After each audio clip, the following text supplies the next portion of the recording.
This time up at 2000, gold market's pretty quiet. It doesn't look like Bitcoin at 70K with all the laser eyes saying, have fun staying poor, and it's kind of one of those markets that you can easily say has sort of been left for dead in terms of, sector performance and fund flows and things like that. It's just not super popular and not super trendy. And so what better time for gold to make a new all-time high? This is Kaiser Johnson with our specials for the week of Cyber Monday from November 27th through December 4th, 2023, while supplies last.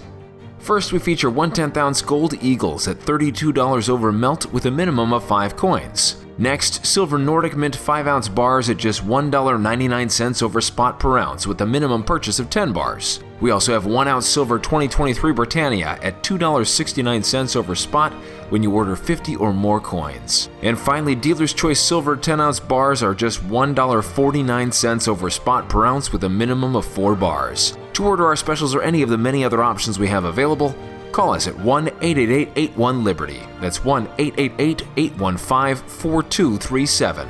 We're available after hours and on weekends, and we look forward to speaking with you. Hey everyone, this is Elijah K. Johnson with Liberty in Finance. And with us today, a new guest, Tony Greer, the editor of The Morning Navigator. Tony, thank you so much for joining us today. Oh, you're welcome, Elijah. Thanks for having me on. I'm a big fan of the show. Well, thank you so much for coming on. We were introduced by our mutual friend Doomberg, the very popular Substack channel there. And I know you have your own Substack as well. It's TJ Macro. We'll put a link in the description of this video to that, where they can find the videos you put out there as well. I did want to discuss kind of what we're seeing in the markets right now, because this is your specialty. In the gold market, we're seeing an incredible rally over the last couple of weeks. And if you look at the long-term chart, you've noted the obvious cup and handle formation that it seems like we may be breaking out into new highs soon, or that formation is signaling that. Yes, that's sort of, that's not the basis of my view, my bullish view, that technical pattern, but it's something interesting to notice, right? If you take a step back from that chart, you can really see a very clear cup and handle, right? And then if you zero into that chart, there's even more, call it technical merit, I think, where you can see that if we break through this triple top, right, there's 3 highs in the last, 4 years or so that are, between 2070, 2060, like that.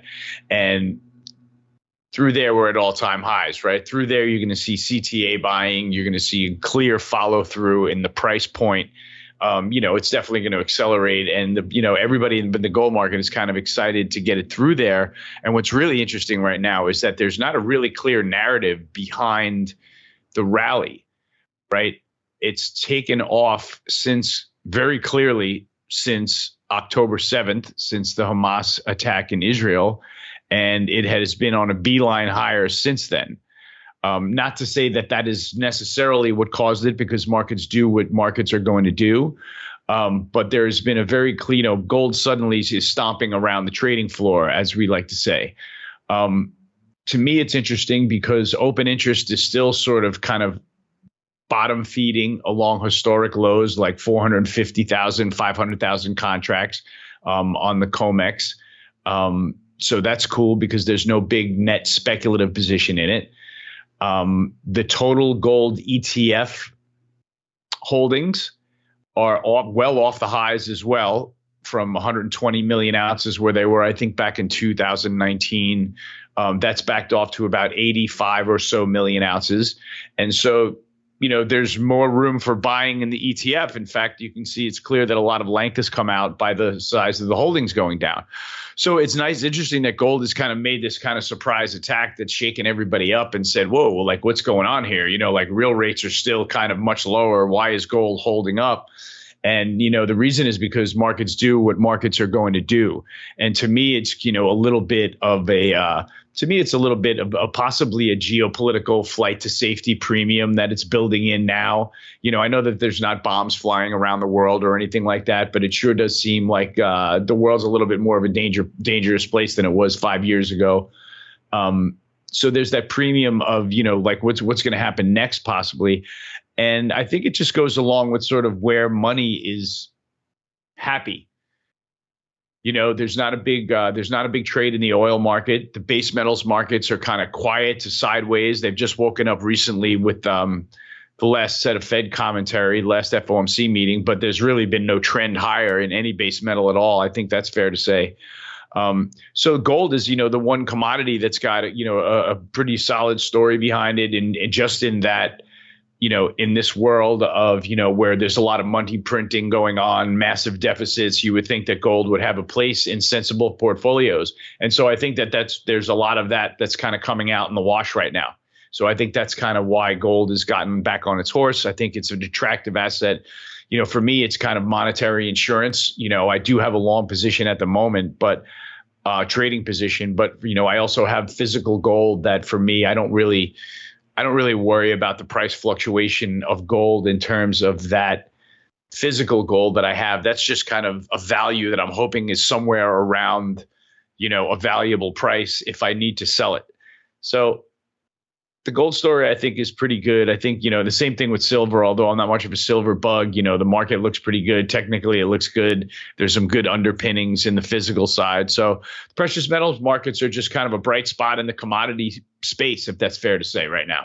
It is interesting. You mentioned how there's still very little involvement. There's a lot of more room to go until, the public is involved, or that, major money managers are actually looking more into these gold and silver ETFs or the physical. I mean, we're pretty much at all-time highs right now as we speak, almost there. And we, I believe, are going to be making a new monthly close high if we close the day higher. So I guess your take on that, how much farther do we have to run if we break through the all-time highs in gold? Oh, I'm not looking away from the interview. I just wanted to put the chart up in front of me because I wanted that one point of reference.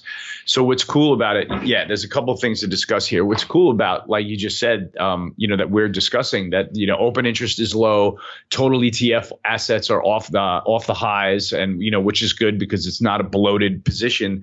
What's interesting, what's cool is that back in 2020.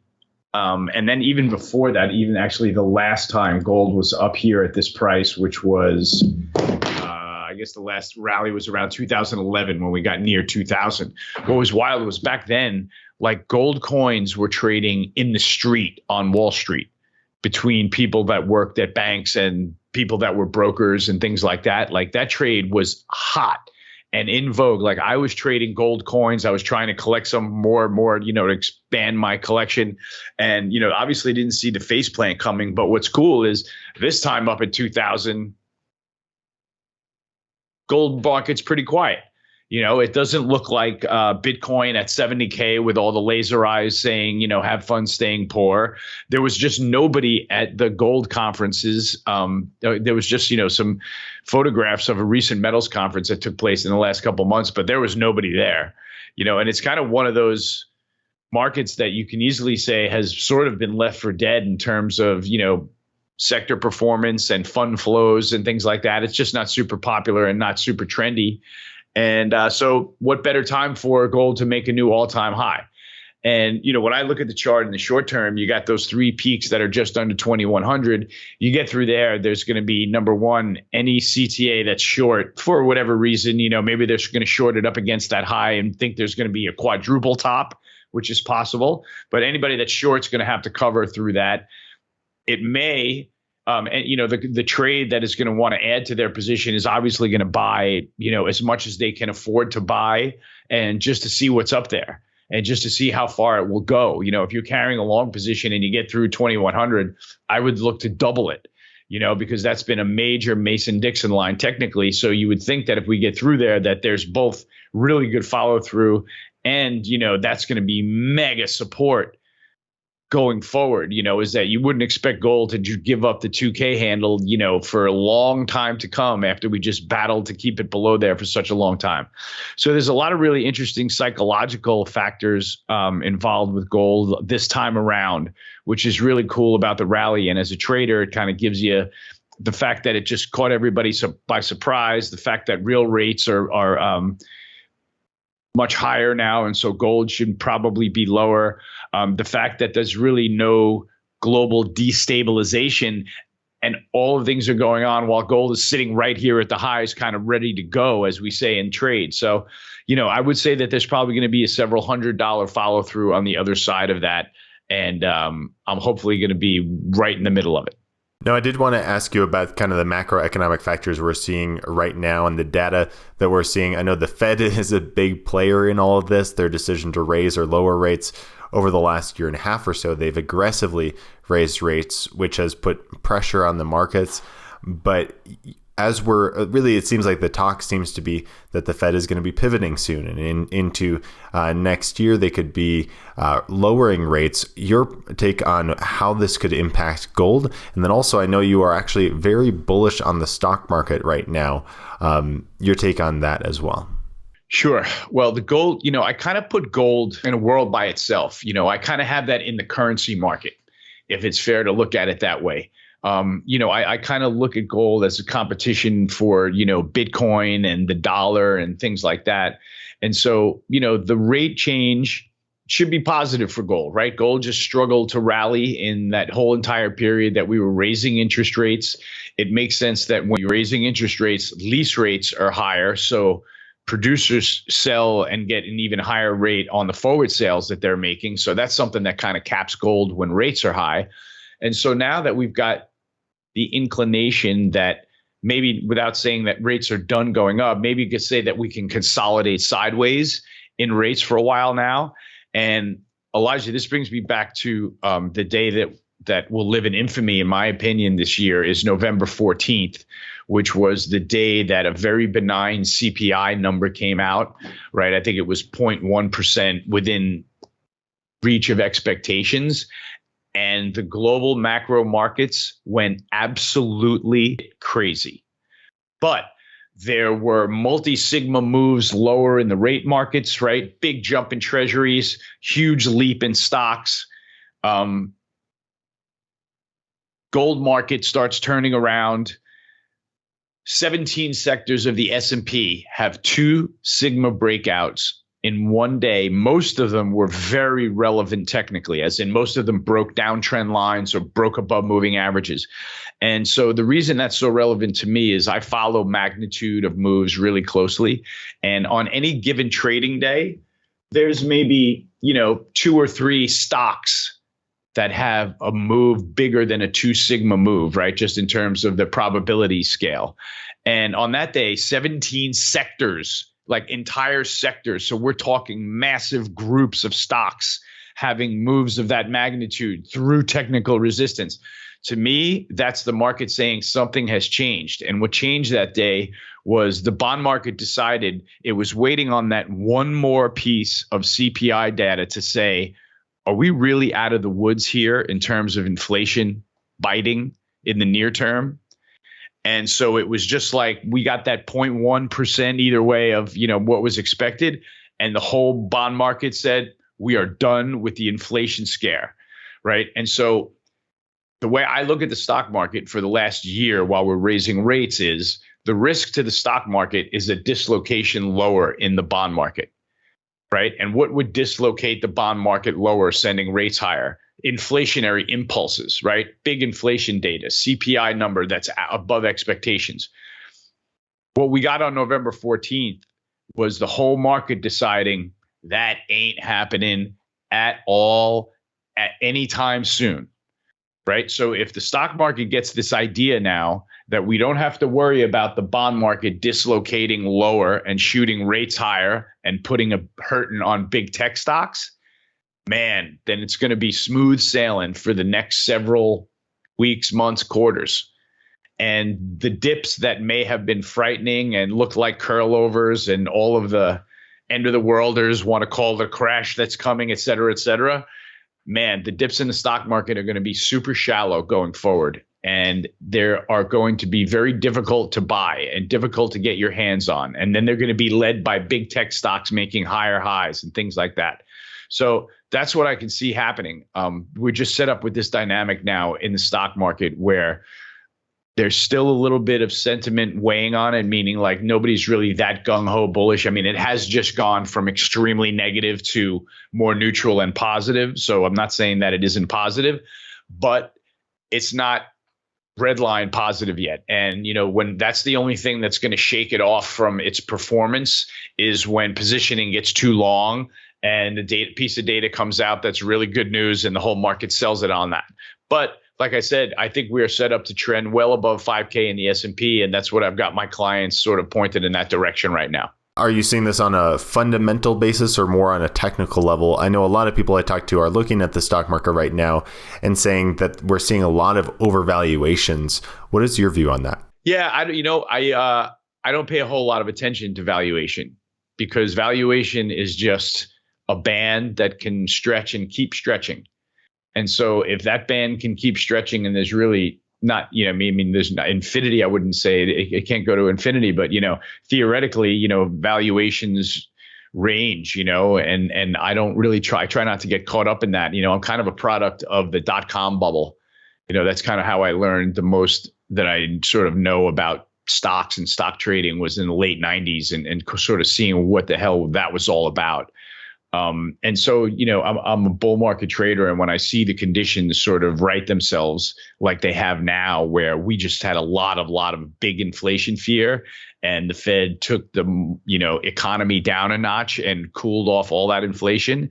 And from what I can see in the markets and what the curve is telling me, things have dramatically changed in the last couple of weeks. And so if people aren't positioned for it, then they're going to have a problem. So what we run into now in the equity market is sort of the chance that we have to go to short covering and then long positioning for a run into year end, into getting set up for the next quarter. And that's when you sort of have, career risk, right? You can't stay bearish too long if this S&P is going up. And so people are going to have to get on the train at some point. And I don't really think that they're on the train in a major way right now. So we'll see what happens from here, Elijah. And what is your take on the impact that the war has obviously had in the markets? I know you mentioned with gold, it has helped gold sustain these levels, and there was a boost because of the geopolitical conflict there. But going forward, it seems like, do you see further impact for gold in the stock market with regard to the Israel-Hamas war? I'm not smart enough to say, and I try not to spend too much time trying to figure that out, because nobody has any idea, right? Just like we just watched the Ukraine war come and go, a couple $1 trillion later. Okay, that's out of the news cycle. We've got another conflict kind of lined up with this Middle Eastern thing that's bubbling up now. I don't like to get fatalistic or too negative, but it sure seems like I wouldn't be shocked at semi-disastrous headline that came scrolling across the tape before this administration or sort of before election day or something like that. So how is that going to play in? I don't know, but I'm prepared to say that the stock market will probably have to dip on that, but that there might be a flight to quality continuation rally in bonds. And so if rates are going to go lower on a sort of geopolitical event, then maybe the stock market's not going to collapse. So it's kind of, there's going to be a give and take that we're going to have to figure out and see how market prices that risk. But what's interesting and totally fair is that, the gold market is the only market that's really, pricing in that risk right now. There's no really kind of sustained, the treasury rally is now treasuries coming off the bottom. It's not like we've been in a sustained treasury rally where you say, oh yeah, this is flight to safety going on. People just want to have US treasuries because it looks like the world is going to explode. We haven't seen any of that, right? So the bond market is not pricing in a heavy conflict. The gold market's picking its head up.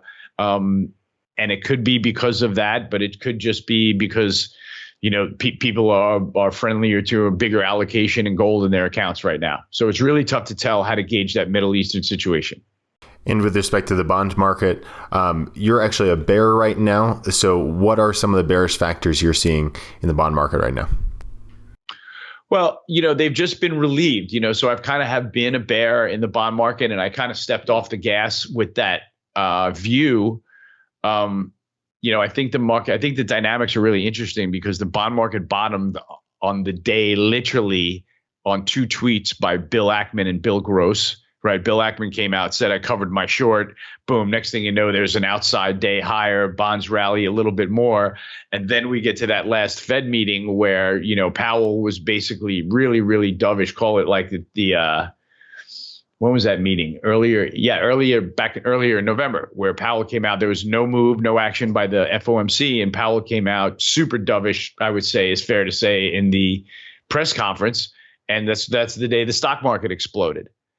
And so that was the start of something big, start of something that was the next leg off the bottom in the bond market. So for me, it's like I can't hold on to that bearish view any longer after I see things like that go on, right? I have got to look at the inflation data that we just got and say whether I like it or not now, inflation bloom is off the rose. And we're probably not going to see any big numbers on the upside, because what just guaranteed us that, Elijah, is right before that, if you remember, the oil market plunged $20 from 95 to 75.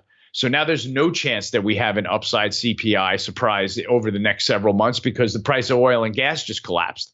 So there's another thing that I think is one of the things that's driving stocks. And I know that's a separate question, but that's how I'm looking at where the bond market is now. I would say that my bearish view totally was on its heels, and I probably took that off of my view matrix. And now I'm kind of neutral, saying that it looks like it's got room to go higher, but I'm not smart enough to figure that out. I'm kind of really focused on what's going on in the stock market right now. What's happened with oil is intriguing, because you would assume that with this conflict in the Middle East, oil would be spiking, as we saw, with the conflict in Russia, the conflict between Russia and Ukraine. But that's definitely not what we saw. It seems like we saw the exact opposite. Yeah. What's interesting, there was very different setup scenarios with each of those events. The Russia event was heading into a winter where all of energy was rallying, and Europe was really on its heels with a shortage of supplies. And the next thing there's this conflict between, after the NATO, invasion of Ukraine, Russia bounces off, comes back, and there's a big conflict there. Next thing gas prices, peaked on that. Oil trades $130 and never looks back. Right. And from there, we just have a straight deflationary straight line in prices, what was battling it. Then we got to the part where, Biden was releasing the entire SPR, just to get gas prices down into the midterm elections, et cetera, et cetera. And then everybody got a chance to get long after that battle took place and Biden stopped selling the SPR. So then everybody got long into that and, was looking very temptingly like at $100 breaking. We got to 95 and the conflict happened and there was no follow through headlines. And all of a sudden, everybody's position not softened up a little, but it's sort of turned into a protester war on television more than a casualty war on the news, So once that changed, everybody bailed out of their oil length. And, I think gasoline was a big leader of that. There were some builds in gasoline. The gasoline price came off and then the whole complex came tumbling down. So I think that all that does is reset the oil range. It looks like it's going to be 75, 85 now instead of 85, 95. And that's probably good for a number of things here in the U.S. economy. Coming full circle here back to gold, then, it seems like with inflation, as you mentioned, kind of in your view, that we're out of the woods. We're not going to see a lot of inflation going forward, and we're going to see a booming stock market. It seems like those aren't very good fundamentals for the gold price. But on a technical level, we're seeing that come and handle where it could break out from here. So why do you think gold is actually going to move higher from here instead of just collapsing if we're seeing those bearish fundamentals? Yeah, it's interesting. And you kind of redefined what I said earlier, is that I have gold trading in its own basket right now, where gold is trading myopically and there's somebody buying it for reasons that maybe the whole world doesn't understand. But, we obviously have a lot of evidence of central bank buyers. Right. And maybe the world is looking around right now at, the towering deficit in the dollar and saying, this is getting a little sketchy for me. We probably need some diversification here. If we're not going to be in dollars, maybe we should have a bigger gold position. And maybe that's a regime change that's going on right now. And maybe central banks are saying, okay, if the dollar debt is exploding and maybe the dollar gets weaker, maybe we have too many dollar reserves, maybe we should all have some more gold on our books as well. And maybe that's one of the dynamics where we're taking net more gold off of the producers than they're willing to sell right now. So if we get through that technical level, then things get sort of symphonic and you get CTAs involved and the price starts moving fast, and it becomes a really exciting market again. But it seems like we're too close to the precipice of that to turn around and walk away and go back to $1,800 gold again. Even though the stock market, is doing better, the bond market, rates have peaked and maybe are heading lower. It would be sort of strange to see the stock market, the bond market, and the gold market all rallying at the same time, wouldn't it? But we're in kind of the strangest times I've ever seen, so I'm trying not to let that get to me.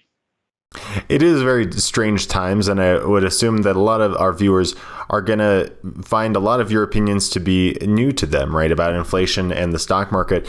A lot of our guests have views contrary to that, but we really appreciate having different views on the channel because it is a confusing time, and it's important really to hear everyone's perspective. So we really do appreciate that, Tony.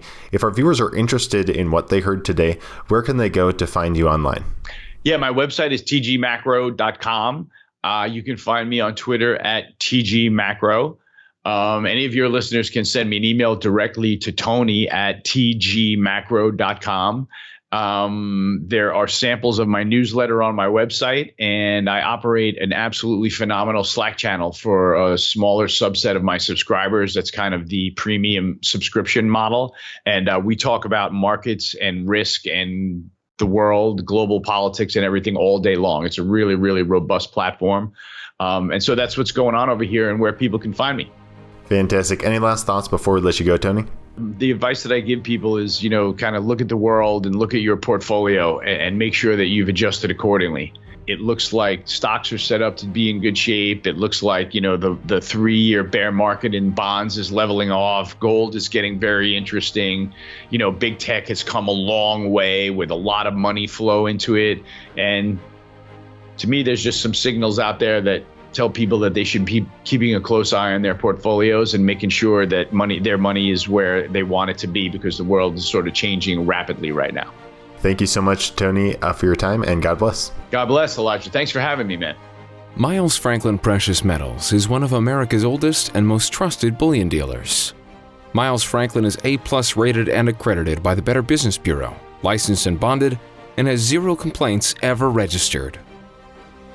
Here at Liberty and Finance, we are licensed brokers with Miles Franklin.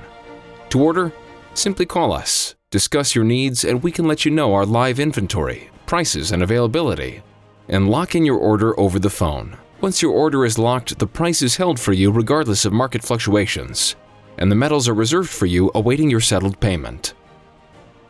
Within 1 business day of ordering, you will receive an email invoice detailing the order and payment instructions. Miles Franklin accepts payments by bank wire, ACH or electronic check, money order, check mailed priority mail, and cryptocurrency. The fastest forms of payment are bank wire and cryptocurrency. Upon settled payment, metals will ship out within 3 to 5 business days. You will receive tracking information via email. Domestic shipping charges are $15 for any order under 500 ounces of silver or 10 ounces of gold. For orders larger than that, domestic shipping is free. The package will be boxed, fully insured, and labeled discreetly, with no indication of the contents inside. For your privacy, the name Miles Franklin will not even be on the package. To talk to myself, Kaiser, my brother Elijah, or my father Dunnigan, call 1-888-81-LIBERTY.